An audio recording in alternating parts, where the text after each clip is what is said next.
ચીનમાં કોરોના વાયરસે ભરડો લીધો છે, જેના કારણે ચીને અનેક દેશોના માર્કેટ લોકડાઉન કર્યા છે.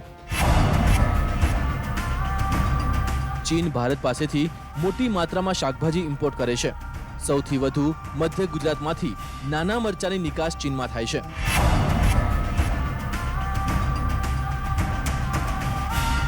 પરંતુ કોરોના વાયરસના લીધે ઉદ્ભવેલી વિકટ પરિસ્થિતિના કારણે મરચા સહિતના શાકભાજીની નિકાસ અટકી ગઈ છે.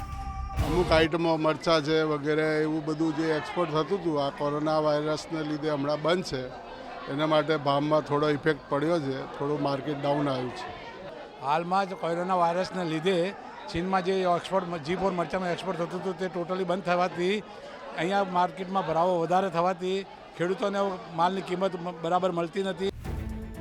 નાના મરચા ગુજરાતમાં વેપારીઓ 15 થી 20 રૂપિયા પ્રતિ કિલોના ભાવે વેચે છે, જ્યારે ચીનમાં તેઓ 30 રૂપિયા પ્રતિ કિલો વેચે છે.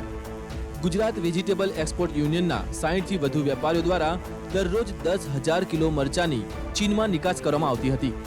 પરંતુ કોરોના વાયરસના કારણે નિકાસ બંધ છે અને તેથી મરચાની સિઝન પૂરી થવા આવી હોવા છતાં સ્થાનિક બજારોમાં મરચાના માલનો ભરાવો થયો છે, જેથી વેપારીઓ અને ખેડૂતોને મોટું નુકસાન થઈ રહ્યું છે. આવનારા દિવસોની અંદર જ્યાં સુધી આ પરિસ્થિતિ થારે ના પડે ત્યાં સુધી ખાસ કરીને જે અમારા ગુજરાતના જે G4 મરચાં છે, આદુ છે, લસણ છે, એની એક ચાઇના બજારની અંદર જે મોટી માંગ રહેતી હોય છે અને દર વર્ષે વેપારિક ધોરણે બંને દેશોની જે વેપારિક જે ધારાધોરણો છે એના અનુસંધાનને લઈને દર વર્ષે અહીંયાથી વેપાર થતો જ હતો. પરંતુ આ જે અત્યારે કોરોના વાયરસ ફેલાયેલો છે એના તકેદારીના અને સાવચેતીના પગલાં રૂપે અમે ગુજરાતમાંથી જે પર કંઈ કૃષિ પેદાશો ચાઇના જતી હતી એને અમારા ગુજરાત વેજીટેબલ એક્સપોર્ટ યુનિયન તરફથી સદંતર બંધ કરેલી છે.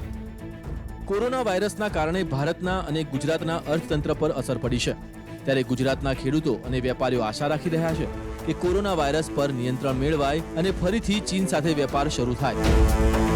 મિહિર સોની, TV9 અમદાવાદ.